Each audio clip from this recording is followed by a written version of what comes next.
बिस्मिल्लाहिर्रहमानिर्रहीम। अस्सलाम वालेकुम दोस्तों, कैसे हैं आप सब? उम्मीद करता हूँ आप सब खैरियत से होंगे। मेरा नाम है ज़िशान अहमद और आप देख रहे हैं जैक टेक्नोलॉजी। दोस्तों, इससे पहले जो मैंने इस काउंटर मीटर पे जो वीडियो बनाई थी, वो इनकोडर कैसे लगाया जाता है, उसके साथ मैंने लिमिट्स लगाना सिखाया था कि कैसे लगाया जाता है। फिर उसके अलावा इनकोडर को कैसे चेक किया जाता है काउंटर मीटर पे लगा के, अगर हमें कंफर्म नहीं हो रहा कि इनकोडर वर्किंग कर रहा है या नहीं कर रहा, तो इस पे लगा के हम चेक कर सकते हैं कि भई इनकोडर आया ठीक है या खराब है। तो ये सारी डिटेल वीडियोज़ मैं प्रीवियस पिछली वीडियो में जो है वो बना चुका हूँ। आप मेरे चैनल पे विज़िट करके आप ये वीडियोज़ देख सकते हैं। इसी तरह आज इसी काउंटर मीटर पे एटॉर्नस के इसी काउंटर मीटर पे CT6S1P जो ये काउंटर मीटर है, आज हम इसको टाइमर के तौर पे यूज़ करेंगे। इसके 2 फंक्शन होते हैं, मैंने बताया था। एक इसका काम है काउंटिंग करना और दूसरा इसका काम है टाइमिंग का जो है ना ये मेजरिंग करता है। ठीक है दोस्तों, अब इस टाइमर के कनेक्शन कैसे होते हैं वो मैं आपको इस वीडियो में बताऊंगा। वीडियो आपको पसंद आए तो आप वीडियो को लाइक करें, शेयर करें अपने दोस्तों के साथ जो इस फील्ड में है, जो इलेक्ट्रिकल रिलेटेड में है या जो इंडस्ट्रियल कोर्स कर रहे हैं या इंडस्ट्री में काम कर रहे हैं, उनके लिए ये बहुत ज़बरदस्त वीडियोज़ हैं और उनके लिए बहुत मज़े की ये चीज़ है। अब मैं इसके कनेक्शन आपको करके दिखाऊंगा, क्योंकि इसके मैंने ऑलरेडी पहले कनेक्शन किए हैं, मैं आपको बताया हुआ है कि इसकी 4-5 पे सप्लाई देते हैं, बाकी आउट पे हम 1, 2, 3 इसके आउट नॉर्मली ओपन यूज़ करते हैं इसके। फिर साथ में इन ए, इन बी और 12 वोल्ट हम ये यूज़ करते हैं। रीसेट के लिए हमने यहाँ पे 10 नंबर का पॉइंट वगैरह इन्होंने दिया हुआ है। वायरिंग आपको पता है, हम जल्दी से इसकी वायरिंग कनेक्शन कर लेते हैं, फिर आपको बताते हैं। दोस्तों, मैंने इसके सप्लाई के कनेक्शन कर लिए हैं और सप्लाई पे कनेक्शन करने के बाद मैं इसको ऑन करता हूँ। ऑन करने के बाद आप देखेंगे कि हमारा काउंटर मीटर ऑन हो चुका है। अब सबसे पहले मैं आपको इसका पहले जो पैरामीटर है वो बता देता हूँ कि हमने इसको काउंटर मीटर को टाइमर पे शिफ्ट करने के लिए क्या करते हैं। यहाँ पे आप देखेंगे कि यहाँ पे एक आउट लिखा हुआ है, एक काउंट लिखा हुआ और एक टाइमर लिखा है। अभी ये आप ग्रीन लाइट देखेंगे कि यहाँ पे टाइमर पे आई हुई है, यानी टाइमर की लाइट जो है ना वो ऑन है। इसका मतलब है कि ये अभी टाइमर मोड पे है। मैं इसको वापस पहले काउंटर मोड पे करूंगा। ये भी ये देखें, काउंटर या टाइमर यहाँ पे लिखा हुआ है टाइमर। इस टाइमर को मैं करता हूँ काउंट पे, COUNT काउंट पे। ठीक है, अब मैं इसको यूं करने के बाद इसको वापस करूंगा तो ये आप चाल क्या है, ये देखेंगे कि आप ये काउंट पे चला गया। काउंटर के बारे में आप मैंने पहले वीडियो बनाई हुई है कि इनकोडर कैसे कनेक्ट करते हैं, लिमिट स्विच कैसे कनेक्ट करते हैं। ठीक है, और सेंसर के साथ हम इसको कैसे ऑपरेट करते हैं, काउंटिंग करते हैं। ठीक है दोस्तों, ये आपने अभी अभी ये जो है ये काउंटर की पोजीशन में है, यानी काउंट मीटर की पोजीशन में है। मैं इसको वापस टाइमर की पोजीशन पे करूंगा। ठीक है दोस्तों, ये अभी काउंट पे, फिर मैंने इसको ये टाइम पे कर दिया। टाइम पे करने के बाद मैंने इसको वापस कर दिया है। फिर इसके अलावा दोस्तों यहाँ पे जो इसकी सेटिंग्स है वो मैं आपको बता दूं। दूसरी नंबर पे इसकी सेटिंग आ जाती है HRS। ठीक है, यानी हावर आवर सेकेंड। ठीक है, मैं इसको करना चाहता हूँ आवर मिनट्स और सेकेंड। आवर मिनट्स और सेकंड पे लेके आना चाहता हूँ, ताकि हमारा काम हम सेकंड में करें हो जाए, मिनट में शिफ्ट करें, आवर में करें तब भी चल जाए। ठीक है दोस्तों, फिर इसके अलावा नेक्स्ट पे चलते हैं। यहाँ पे यूडी जो है इसको अपने आप ही रहने देना है।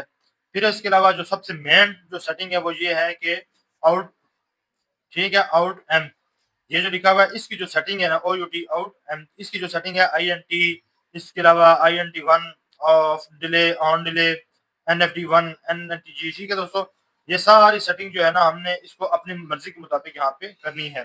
फिर इसके अलावा जो सेंसर की इनपुट है, सेंसर कौन सा है, वो NPN है या PNP, वो NPN है। फिर इसके अलावा ये इसकी जो सेटिंग है आई इन टाइम वो 20 सेकंड है, इसको इसी तरह 20 है, इसको इसी तरह रहने दिया जाए। फिर इसके बाद जो है ना इसका लॉक है, लॉक को हमने ऑफ रहने देना है और ये हमारी सेटिंग इसकी खत्म हो गई है। इतनी ज्यादा इसकी कोई सेटिंग नहीं है। ठीक है, अब मैं इसके साथ अप्रोक्सीमेटली सेंसर ये लगाऊंगा। इसके कनेक्शन तो खैर आपको पता है, मगर एक दफा फिर मैं आपको बता देता हूँ। ठीक है दोस्तों, इसके कनेक्शन भी मैं आपको करके दिखाता हूँ। जहाँ पे हमारी 4 और 5 पे सप्लाई लग चुकी है, अभी मैं इसके सेंसर के कनेक्शन करके आपको दिखाऊंगा। जी तो दोस्तों, मैंने इसके कनेक्शन कर लिए हैं। यहाँ पे हमारे इसको जो 8 नंबर पॉइंट है, हमने यहाँ पे इसको 12 वोल्ट दिए हैं और ब्लू में जो है हम इसको 0 वोल्ट DC और ये इन ए पे हमने लगा दी है। इस सेंसर की आउटपुट इन ए मतलब 6 नंबर पॉइंट पे हमने ये कनेक्ट की है। अब मैं इसको ऑन करके आपको दिखाता हूँ। ये हमारे पास इसका डिस्प्ले ऑन हो चुका है, टाइमर मोड पे है। ये टाइमर की आप लाइट ऑन देख सकते हैं। मैं इसको जो सेंस करने के लिए ये आगे टेस्टर रखता हूँ। जितनी देर में इसके आगे टेस्टर यहाँ पे जो सेटिंग की हुई है मैंने, जितनी देर इसके आगे मैं टेस्टर रखूंगा इतनी देर ये वर्क करेगा। मिसाल के तौर पे अगर हमें कोई लिक्विड किसी बोतल में भरना है तो हम इतनी देर इसके आगे रखेंगे तो ये चलता रहेगा। जो ही अब अगर बोतल हम हटाएं या ना हटाएं, मगर ये 10 सेकंड ऑन करने के बाद खुद ही ऑफ हो जाएगा। ठीक है, ये मैंने हटा दिया है, अब इससे कोई फर्क, अब मैंने ये रख रहा हूँ, ये आउट देता है, मगर जो ही मैं इसकी थोड़ी देर आगे रखूंगा तो तब इसकी टाइमिंग स्टार्ट होगी। ठीक है दोस्तों, अब ये मैंने हटाया है, ये ऑफ हो गया है। अब ये इसकी सेटिंग है। फिर इसके अलावा दोस्तों मैं इसकी जो सेटिंग है वो थोड़ी सी मैं बता देता हूँ कि अगर हम कोई और सेटिंग करते हैं इसमें, ये आगे चल गया, ये वाला जो है हम इसको INT1 करते हैं। ये यहाँ पे मैंने इसको कर दिया, अब मैंने इसको छोड़ दिया। बोतल मिसाल के तौर पे मैं इसके आगे कोई चीज रखता हूँ वो भरने के लिए, तो ये टाइम स्टार्ट हो गया, 10 सेकंड के बाद ये ऑफ हो गया, खुद ही रीसेट हो गया। ठीक है दोस्तों, हम अपने हिसाब से हम इसकी सेटिंग कर सकते हैं बस, और हमने किसी सेटिंग को नहीं छेड़ना, किसी सेटिंग को भी नहीं छेड़ना हमने, आपने इन लोगों ने जो अपने हिसाब के, यानी आप बार बार इसको अपने हिसाब से सेट करके देख लें, फिर आप जो है ना दोस्तों, जो इसकी जो ये सेटिंग है ना, बस आपने इस सेटिंग को याद रखना है। यहाँ पे आपने अपने हिसाब से जो इसकी सेटिंग है वो आपने इसकी याद रखनी है। ठीक है, मेरे हिसाब से जो सेटिंग है वो ये बेस्ट है, INT1। इसका ये फायदा है कि मैं जो ही आगे सेंसर लगा, ये लगा, अब ये टाइम शुरू हो गया, ठीक हो गया, सेंस कर लिया सेंसर ने आगे से इसको कमांड दे दी है कि भाई ये मेरे आगे कुछ चीज आ गई, अब इसके अंदर जो है ना आउटपुट दो।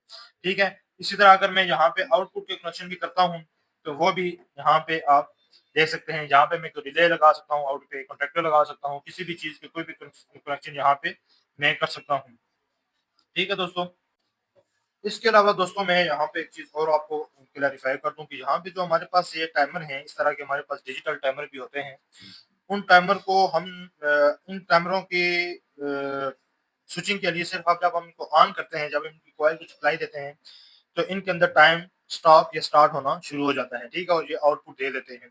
जबकि ये वाला जो काउंटरमीटर है या ये टाइमर है, इसके अंदर ये खासियत है कि इसकी सप्लाई देने पे इसका टाइम वगैरह ऑन या ऑफ नहीं होता। जबकि यहाँ पे लिमिट स्विच लगाएं, सेंसर लगाएं या कोई काउंटर मीटर लगाएंगे तो ये तब आउटपुट आपको देगा या टाइम चलना स्टार्ट हो जाएगा। ठीक है, ये इसकी जो